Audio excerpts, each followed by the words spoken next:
What's happening, YouTube boxing world? I am your host, Nice, and welcome back to the Fight Room. If you're not a subscriber, make sure you do for the latest boxing news, feedback, and entertainment.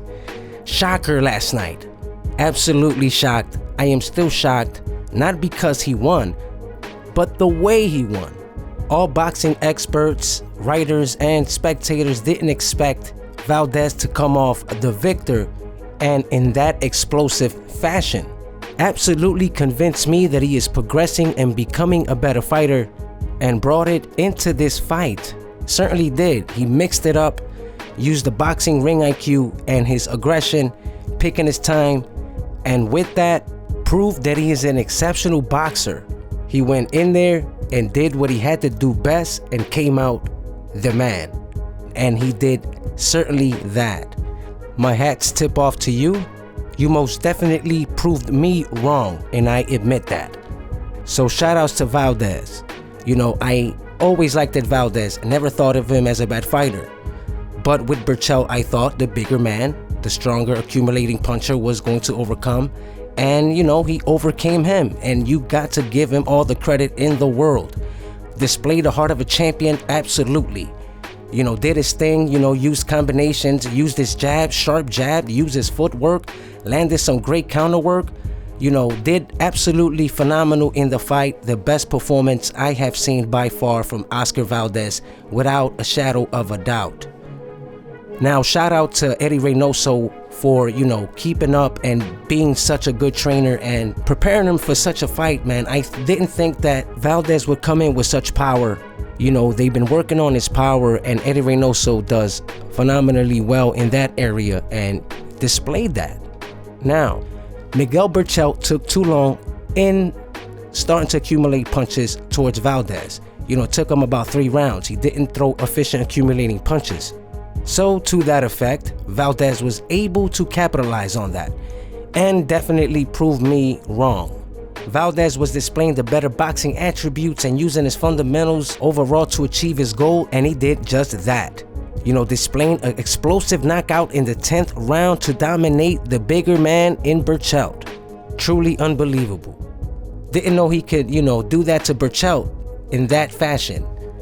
You know, maybe he could have won by points and accumulating punches and moving, you know, using the ring and moving around, but in that fashion shocked me and shocked all the boxing experts, critics, and spectators.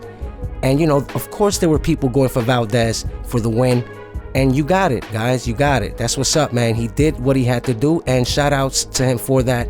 I've always been a fan of Oscar Valdez, and you know, continue on, of course. He, you know, shut me up, and that's what's up. I like upsets like this. He demonstrated the heart and will and determination of a true champion, and he deserves it, man. Once again, I just got to say that. So moving on, what's next for Berchelt? I don't know. You know, it was very bad. It didn't look good. He accumulated so much punches in that fight, especially in the 4th round when Valdez hit him with, I believe it was with a left hook that staggered him. And, you know, he fell back to the ropes, and the referee did the 8 standing count. Honestly, I believe the ref gave him a chance. If it would have been any other fighter, that fight would have been stopped in the 4th round. Do you guys agree? Now go back to it. You know, they gave him a chance, and you know, he recuperated. After that, started coming back and putting pressure on Valdez and started to try to accumulate some punches and set up his right hand, obviously. And you know, he was missing and couldn't really get that full throttle of his right hand to make an impact in a fight. And unfortunately, due to Valdez's skills and IQ and using the ring and using his jab and staying away from his right hand, because Valdez was using, you know, going to his right and staying away from Berchelt's right all night. And much success to him. Brilliant boxing, brilliant IQ that night. Shout outs to Valdez once again, man, once again. So Berchelt might just have to, you know, go back to the drawing board and, you know, start over, or, you know, he's still young, he cannot retire, but it was a bad knockout. Knockout of the year, fight of the year, absolutely. You know, there's a lot of good fights coming along too. We're going to see where they're going to be in the category of fights of the year or knockout of the year compared to this one. So I will be bringing you more on this soon enough. You already know I am your host, Nice. Like, comment, subscribe. Most of all, don't forget, share the Fight Room.